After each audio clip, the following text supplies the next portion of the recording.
ઉપલેટામાં સ્વ નર્મદાબેન સિણોજિયાની સ્મૃતિમાં માનવ સેવામાં સહકારથી સર્વરોગ નિદાન કેમ્પ યોજાયો હતો। નિદાન કેમ્પમાં હાથ પગના દુખાવા, ડાયાબિટીસ, બીપી, સાંધાના દુખાવા, કમર, સ્નાયુના દુખાવા તેમજ આંખના દર્દીઓએ સારવાર લીધી હતી।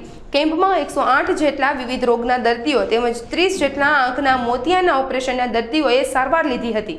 આ કેમ્પના દાતા કેડી સિણોજિયા પરિવાર દ્વારા દર્દીઓ તેમજ મહેમાનો માટે ભોજનની પણ વ્યવસ્થા કરવામાં આવી હતી। આ કેમ્પમાં પૂર્વ મંત્રી બળવંત મણવર, પૂર્વ ધારાસભ્ય છગન સોજિત્રા, માનવ સેવા મંડળના લાલજી રાઠોડ, ડોક્ટર અર્જુન બાબરિયા, કેમ્પના દાતા નયન સિણોજિયા સહિતના આગેવાનો હાજર રહ્યા હતા। નમસ્કાર, મારું નામ લાલજીભાઈ ડાયબા રાઠોડ, સંસ્થાપક શ્રી માનવ સેવા ટ્રસ્ટ ઉપલેટા। માનવ સેવા ટ્રસ્ટ દ્વારા ઉપલેટા શહેરમાં 30 વર્ષથી પણ વધુ સમય થયા અનેકવિધ સેવા કાર્યો કરવામાં આવે છે, જેમાં આરોગ્ય સેવાના ભાગરૂપે માનવ સેવા ટ્રસ્ટ દ્વારા દર મહિનાના ત્રીજા રવિવારે મેડિકલ કેમ્પો રાખવામાં આવે છે, જેમાં આજના કેમ્પના અમારા મુખ્ય દાતા તરીકે સ્વ નર્મદાબેન કેશુભાઈ સિણોજિયા પરિવાર તરફથી આ કેમ્પનું આયોજન કરવામાં આવેલું હતું, જેમાં 28 દર્દીઓએ ઓપરેશન માટે સેવાનો લાભ લીધો છે અને 170થી વધુ દર્દીઓએ નિદાન અને સારવારનો લાભ લીધો છે।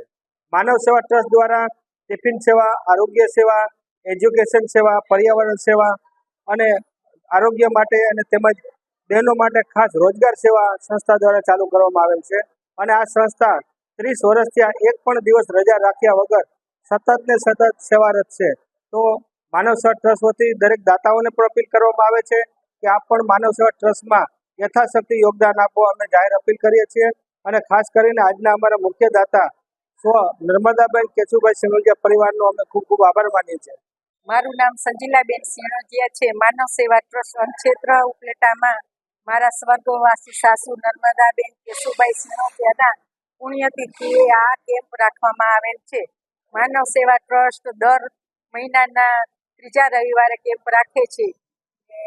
આંખના ઓપરેશન, કમરના અને પગના દુખાવાના, ફિઝિયોથેરાપી વગેરે વગેરે પ્રવૃત્તિના કેમ્પ રાખે છે। તેમાં ઘણું યોગદાન દે છે, ગરીબ માણસોને જમાડે છે। આજે 70થી 80 પેશન્ટ થયા, તેનો જમણવારનો ખર્ચ પણ અમારા તરફથી રાખવામાં આવ્યો હતો ને માનવ સેવાએ પણ એટલું યોગદાન દે છે। બાળકોને જમાડે છે, ફ્રી ટ્યુશન ક્લાસ આપે છે ને ઘણી બધી પ્રવૃત્તિઓ કરે છે ને આજુબાજુના ગરીબ માણસોને લાભ મળે છે।